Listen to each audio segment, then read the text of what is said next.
Yan, ito yung sa Talomo Matina Playa. Napakatibay nito, wala talagang kahit kunti na kuan dito diferensya.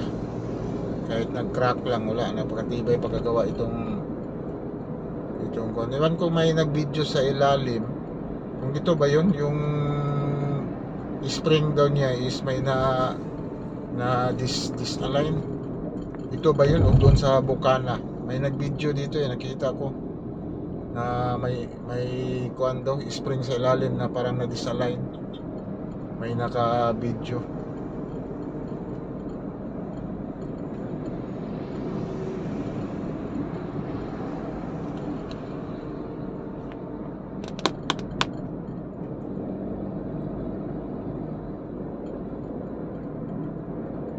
Yan, napakalinis talaga ng Davao Coastal Road.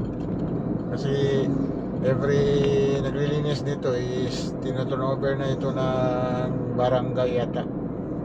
Kung ano yung nakasakop dito na barangay, sila yung maglilinis dito sa kuan, hindi yung sentro yata.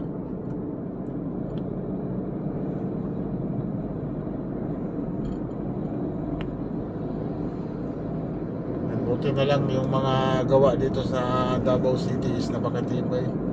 Kahit itong Davao Coastal Road, kasi tambak lang ito kapag ganun kalakas yung kuan, may kuan talaga is may bibigay kung hindi matibay yung paggagawa. Kasi nakatambak lang ito sa dagat. Itong dinaanan natin is dati itong tubig, tinambakan lang nila. Yan, napakatibay talaga pagkagawa ng Davao Coastal Road. Kahit konti lang na diferensya sa kalsada is wala talaga, walang nabibiyak. Meron tayong nakikita, may nag-vlog doon sa Matina Pangi, may nabiyak na kalsada doon, joint ng tulay. Yan, siguro yan, narinig natin yung DPWH na director, kapag yung mga joint is nabibiyak, yan, hindi sa good condition daw yung tulay na ganyan, na bibiyak yung joint banda. Kasi gumagalaw talaga yung tulay kasi may design yan siya sa mga lindol kuan, dapat gumagalaw talaga yan. Kapag hindi yan gagalaw, bibigay yan yung tulay ay kuan, is bibigay yan tulay. Hindi katulad ng itong mga minor bridge is kasi mga hindi kataasan na kahabaan ng tulay niyan is okay lang yan. Yung talagang yung matataas na mga tulay, yung delikado sa mga lindol. Kasi maraming bumibigay niyan sa lakas ng lindol. Yan, katulad dito, iwan ko kung ilang intensity dito sa Davao City. Kasi doon sa may Sarangani is 7.8.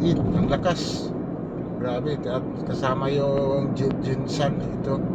Siguro dito sa Davao City may mga ilang building is nag-crack, pero talaga totally siguro ngayon pa siguro yung inspection ng city engineer, sila yung evaluate ng mga building na may nagka-crack or red tagging ba or yellow tagging. Kapag red tagging, hindi talaga pula talaga lahat ng mga tao dyan, kasi ang condition ng building yan delikado yan sa red tagging.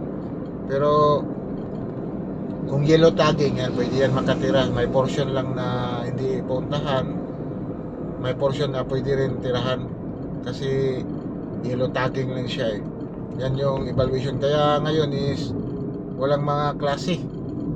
Yan parang kuan yan, nakikita mo dito sa kuan, talagang walang klase. Yung iba siguro, may pasahero tayo kahapon na call center is work from home muna sila kasi yung mga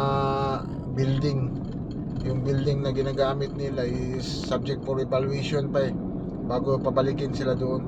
Kasi yung mga call center is mga tataas na building yung ginagamit nila yan, nasa ibabaw talaga sila kasi siguro sa signal ganun, mahaba talaga yung building nila.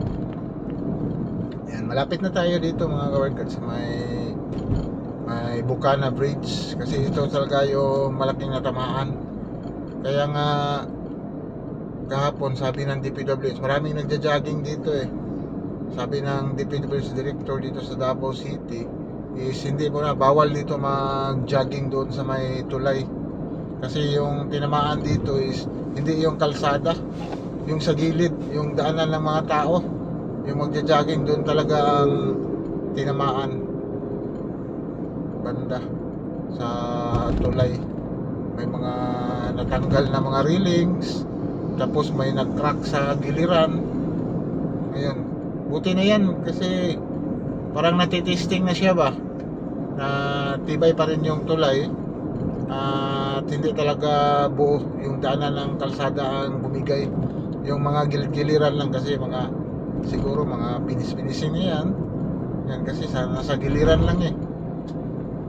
Yan, pinagbawal na yun dito, itong daanan, ang tulay sa mga nagja-jogging. Hanggang dito lang yata sila. Yan, may huminto nga ni dito, siguro taga DPWH ito. Tiningnan yung mga sira.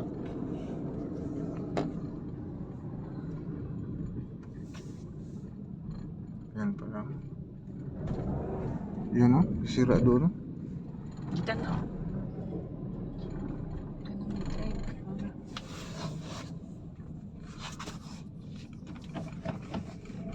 Yan, nandito tayo sa tulay. Tingnan niyo dito lang mga ano, doon pala sa joint lang. Yung dito sa gitna is wala talagang nasira dito, doon doon sa entrada. Yung kinordonan nila doon na portion na nasira. Dito banda is walang masyado talaga. Yung nasira doon is ang joint lang. Yan, dito sa gitna wala, okay yung gitna. Walang na sira dito sa tulay. Iwan ko dito na joint. Yan, meron dito. Yan o, nag-crack. Yan. May crack doon. Yan.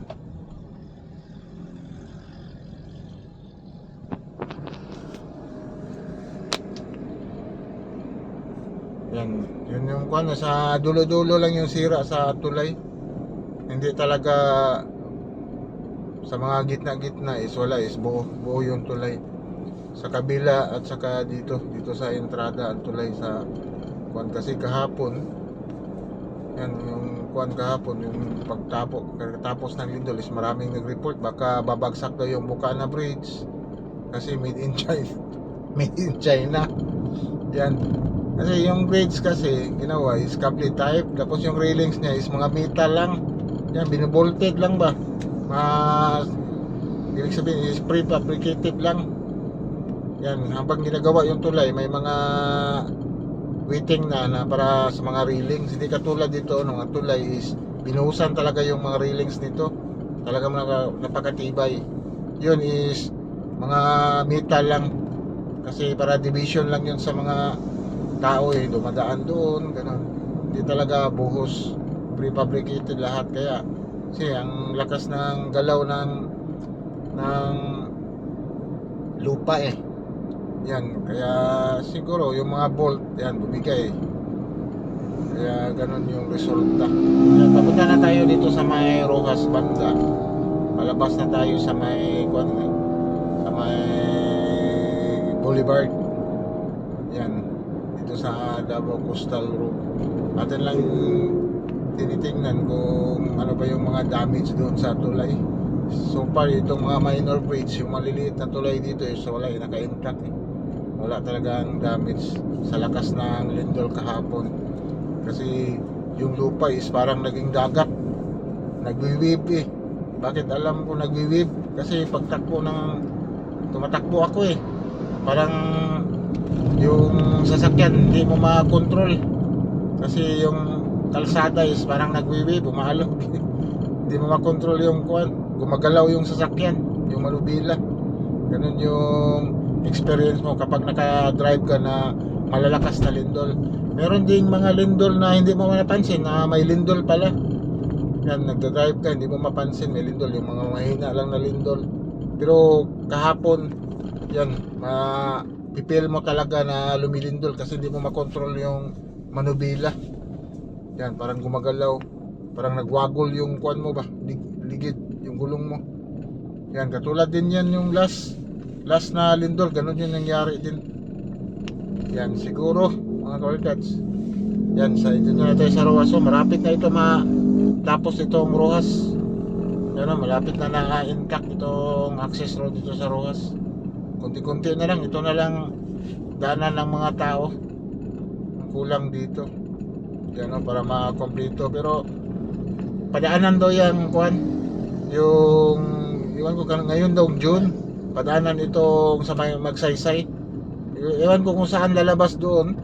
Kasi may nag-vlog na kasamahan natin is wala pa yung Arcastillo. Ewan ko saan yung exit doon. Baka sa ilalim lang ng tulay. Sa may Santa Ana Wharf lalabas yun. Yung kuan doon. Kasi papunta ng Arcastillo is wala pa talaga. Sabi padaanan daw yan ni PBBM. Yan, mga legacy na naman niya. Yan, mga workers, hanggang dito na lang. Atin lang dinaanan ang Coastal Road at yung Bucana Bridge. Yan, intact pa rin. Yan, ingat-ingat. May mga aftershock pa rin ito. Ingat-ingat kayo sa mga bahay nyo dito, especially dito sa Mindanao. Sige, bye-bye. God bless.